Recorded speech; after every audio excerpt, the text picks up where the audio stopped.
स्वागत है दोस्तों। आज के मुख्य समाचार में आज देश और दुनिया से कई अहम और बड़ी खबरें आ रही है। दोस्तों बात करेंगे हर खबर पर विस्तार से। एलएसी पर हालात नाजुक और गंभीर, लद्दाख के जायजा लेने के बाद बोले सेना प्रमुख। दोस्तों बात करेंगे इस पर विस्तार से। चीन के खिलाफ ताइवान की बड़ी कार्रवाई, नए पासपोर्ट डिजाइन से हटाया रिपब्लिक ऑफ चाइना। दोस्तों बात करेंगे इस पर भी विस्तार से। बिहार चुनाव को लेकर जीतन राम मांझी की घर वापसी से एनडीए में खलबली, 7 सीटों पर दावेदारी से उलझन में बीजेपी। दोस्तों बात करेंगे इस पर भी विस्तार से। चुनाव आयोग का ऐलान, 29 नवंबर से पहले पूरे हो जाएंगे बिहार विधानसभा चुनाव। दोस्तों बात करेंगे इस पर भी विस्तार से। सहारा में जमा 4 करोड़ जमाकर्ताओं के 86,673 करोड़ रुपए संकट में, जांच की मांग हुई। दोस्तों बात करेंगे इस पर भी विस्तार से।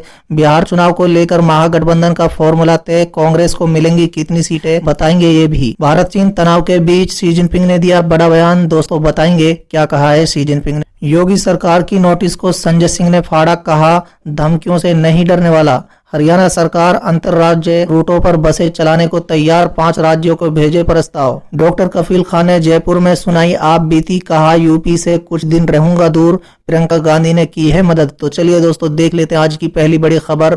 एलएसी पर हालात नाजुक और गंभीर, लद्दाख में जायजा लेने के बाद बोले सेना प्रमुख मुकुंद नरवणे। जी हाँ दोस्तों, भारत और चीन के बीच लद्दाख स्थित एलएसी पर जारी तनाव के बीच army chief general MM Naravane ने शुक्रवार को लेह का दौरा किया और मौजूदा हालात की समीक्षा की। दोस्तों बता दें कि नरवणे गुरुवार को ही लद्दाख पहुंचे थे। उन्होंने कहा है कि एलएसी पर स्थितियां काफी गंभीर हैं और भारतीय सेना उन्हें संभालने के लिए सभी एहतियाती कदम उठा रही है। दोस्तों नरवणे ने कहा है कि जवानों का हौसला काफी ऊपर है और वो किसी भी चुनौती से निपटने के लिए तैयार हैं। चलिए अगली खबर। चीन के खिलाफ ताइवान की बड़ी कार्रवाई, नए पासपोर्ट डिजाइन से हटाया रिपब्लिक ऑफ चाइना। जी हां दोस्तों, चीन और ताइवान के बीच जारी तनातनी के बीच अब एक और बड़ी खबर सामने आ रही है। ताइवान ने बुधवार को एक नया पासपोर्ट जारी किया था जिससे रिपब्लिक ऑफ चाइना शब्द को हटा दिया गया है। दोस्तों इसके अलावा पासपोर्ट पर लिखे ताइवान शब्द को फॉन्ट साइज को बढ़ा दिया गया है। दोस्तों माना जा रहा है कि ताइवान के इस कदम के बाद चीन के साथ उसके रिश्ते बिगड़ सकते हैं। चलिए अगली खबर। बिहार चुनाव, सीताराम मांझी के घर वापसी से एनडीए में खलबली, 7 सीटों पर दावेदारी से उलझन में बीजेपी। जी हां दोस्तों, बता दें बिहार के पूर्व मुख्यमंत्री जीतन राम मांझी महागठबंधन के साथ छोड़कर एनडीए में वापस शामिल हो गए हैं। दोस्तों जिसके बाद बिहार की राजनीति और गर्म हो गई है। दोस्तों बता दें कि मांझी के एनडीए में आने से पहले ही बीजेपी और एलजेपी के रिश्तों में कड़वाहट आ गई थी। अब दैनिक भास्कर की एक रिपोर्ट के मुताबिक हमके दावे वाली सीटों से भाजपा की मुश्किलें बढ़ सकती है। जी हां दोस्तों, बता दें पहले ही रजत से जेडीयू में शामिल हुए विधायकों की सीटों पर प्रदेश भाजपा अपनी आपत्ति दर्ज करा चुकी है।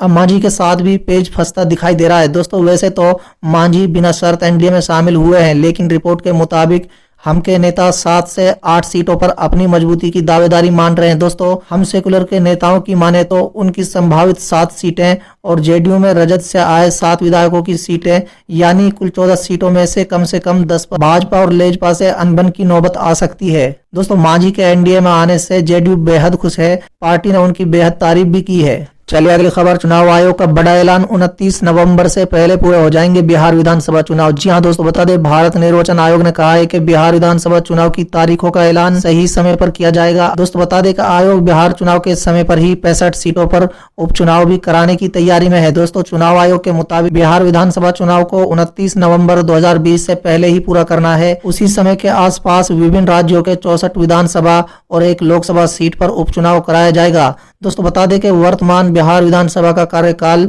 29 नवंबर को समाप्त हो रहा है। बिहार में इस साल अक्टूबर नवंबर के महीने में विधानसभा चुनाव होने वाले हैं। चलिए अगली खबर। सहारा में जमा 4 करोड़ जमाकर्ताओं के 86,673 करोड़ रुपए संकट में, जांच की मांग। जी हां दोस्तों, सुब्रत राय के नेतृत्व वाला सहारा समूह एक बार फिर गड़बड़ी को लेकर सुर्खियों में है। समूह द्वारा 2012 और 2014 के दौरान शुरू की गई 3 सहकारी समितियों में जमा करोड़ों जमाकर्ताओं के 86,673 करोड़ रुपए संकट में है। चलिए अगली खबर। बिहार चुनाव को लेकर महागठबंधन का फॉर्मूला तय, कांग्रेस को मिलेंगी कितनी सीटें, बताएंगे ये भी। जी हां दोस्तों, बिहार चुनाव को लेकर महागठबंधन का फॉर्मूला तय हो चुका है, जिसमें कांग्रेस के लिए सीटें भी तय हो चुकी हैं। जी हां दोस्तों, बिहार में लालू प्रसाद यादव की पार्टी राष्ट्रीय जनता दल की अगुवाई में महागठबंधन बनाया गया है। दोस्तों इसमें आरजेडी, कांग्रेस, वामदल, आरएलएसपी और वीआईपी की सीटों का बंटवारा लगभग तय हो चुका है। दोस्तों खबर है कि आरजेडी 135 से 140 सीटों पर प्रत्याशी उतार सकती है। वहीं कांग्रेस को 50 से 55 सीटों पर प्रत्याशी उतारने का मौका मिल सकता है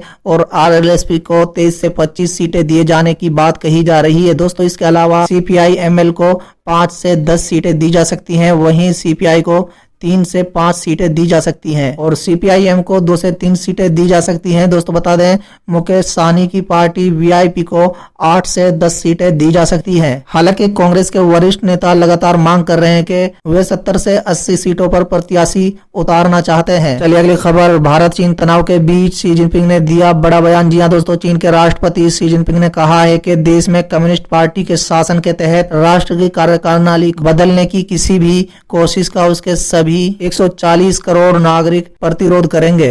चलिए अगली खबर, योगी सरकार की नोटिस को संजय सिंह ने फाड़ा, कहा धमकियों से नहीं डरने वाला। जी हां दोस्तों, आम आदमी पार्टी के उत्तर प्रदेश प्रभारी और राज्यसभा सांसद संजय सिंह ने यूपी सरकार की लाल फीताशाही पर निशाना साधते हुए कहा है कि राज्य सरकार मुझे 27 अगस्त को नोटिस जारी कर 27 को ही सुबह 10 बजे हाजिर होने के लिए कहती है, लेकिन मुझे ये 3 सितंबर को दिल्ली में मिलती है। उन्होंने पत्रकार वार्ता में इस नोटिस को फाड़ते हुए कहा कि मैं इससे डरने वाला नहीं हूं। चलिए अगली खबर, हरियाणा सरकार अंतर्राज्यीय रूटों पर बसें चलाने की तैयारी में, 5 राज्यों को भेजे प्रस्ताव। जी हां दोस्तों, हरियाणा सरकार ने अनलॉक 4 के 4 दिन बाद अंतर्राज्यीय बसों का संचालन की तैयारी कर ली है। दोस्तों इसके लिए बृहस्पतिवार को परिवहन विभाग के अधिकारियों ने पड़ोसी राज्यों को ईमेल भेजकर एनओसी की मांग की है। दोस्तों बता दें हरियाणा सरकार ने यह फैसला चंडीगढ़ प्रशासन द्वारा बाहरी बसों को अपने यहाँ प्रवेश करने की इजाजत दिए जाने के बाद लिया है। चलिए अगली खबर, डॉक्टर कफील खान ने जयपुर में सुनाई आप बीती, कहा यूपी से कुछ दिन रहूंगा दूर, प्रियंका गांधी ने की मदद। जी हां दोस्तों, मथुरा जेल से रिहा हुए यूपी के डॉक्टर कफील खान ने गुरुवार को जयपुर में प्रेस कॉन्फ्रेंस की। इस दौरान डॉक्टर कफील खान ने कहा है कि यहां आने के लिए प्रियंका गांधी ने कहा कि हम आपको सुरक्षित जगह देंगे। दोस्तों आगे कहा है कि यूपी सरकार शायद कोई दूसरा केस लाद सकती है, जीवन को भी खतरा है, इसलिए यूपी से थोड़ा दूर रहूंगा। दोस्तों आगे डॉक्टर कफील खान ने जेल प्रशासन पर आरोप लगाते हुए कहा कि सुबह 11:30 बजे मथुरा जेल सुपरिटेंडेंट को कोर्ट का ऑर्डर मिल गया कि रिहा कर दो। डीएम अलीगढ़, उत्तर प्रदेश सरकार और केंद्र गृह मंत्रालय के ऑर्डर मिल गए कि तुरंत रिहा किया जाए।